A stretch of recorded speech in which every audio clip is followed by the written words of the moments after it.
Hey everyone, Saturday, Elite 8 free play update. The Owls and Wildcats. Going to talk about that ball game for you. Both number one seeds went down last night. Wow, including your free play.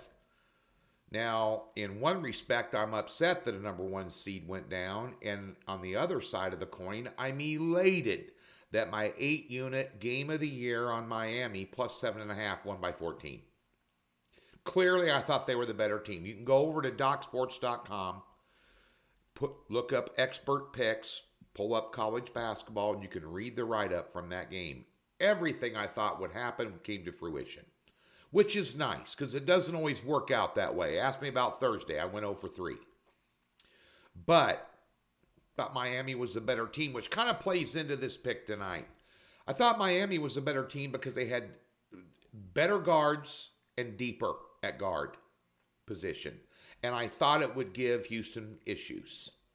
Did I think they could beat Houston? No, but I thought it'd be a close game.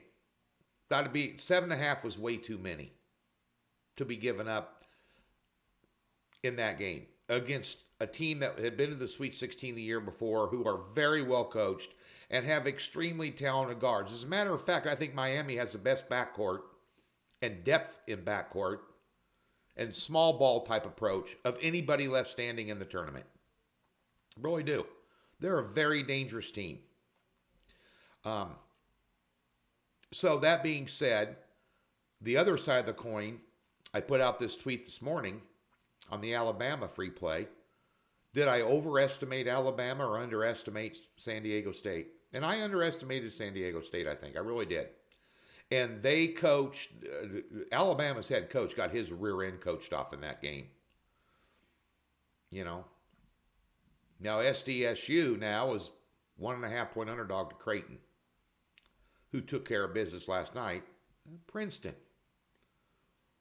That's going to be an interesting game. We'll worry about Sunday on Sunday. Right now we're worried about Saturday. We have a 6-unit top play in the Gonzaga-UConn game. I have no doubt again about this outcome of this one. Come on. Love this game. I had Miami circled the second the line came out. That write-up was done on Tuesday night. But we're ready for this one here tonight. Many of you took advantage of the free $60 so we can track where their hits are coming in from. And you got the 8-unit winner for free. Now you got another $30 left over. Invest, win, get paid. DocSports.com. All right. Let's talk about this game here real quick tonight. Much like the Miami game last night, I think Kansas State has better guards. And Noel and Johnson went for 42 against Michigan State. I don't need to tell you about Noel. Guy's a one-man wrecking crew. He has been all year long. Now, Florida Atlantic at 34-3, I don't care what conference they're from. If you've won 34 basketball games in a season, you are a team that needs the full attention of anybody that you're playing.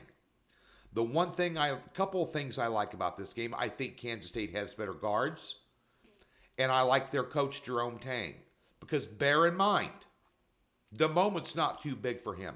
He was with Baylor as an assistant coach when they won a national title. He's been here, done it, bought the t-shirt.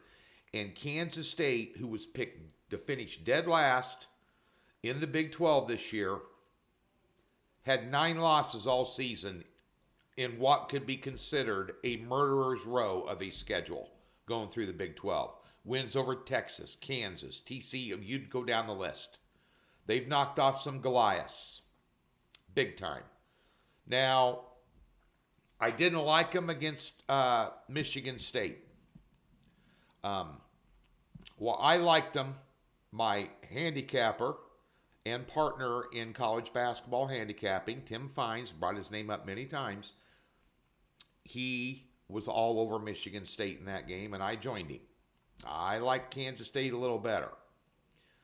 But also, you really can't argue Tom Izzo, and you really can't argue Hogard at guard for them either. He's a stud. You know. But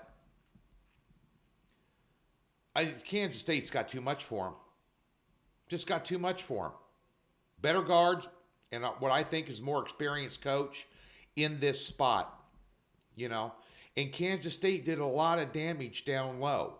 And FAU likes the three ball. And Kansas State is very good at getting out in the perimeter and defending, which is going to give them some problems. This is not Fairleigh Dickinson. This is a well-seasoned, veteran ball club, expertly head coached, just played in bigger games this season. You could make the argument, well, Tony, you know, Tennessee was battle-tested. Alabama last night was battle-tested in the SEC.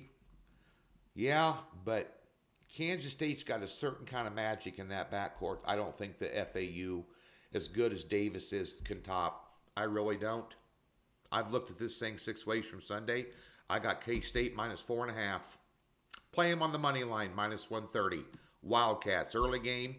K-Shout big in the late game. 6-unit top play in the late game today. Coming off an 8-unit Game of the Year winner. We're feeling it. Come on.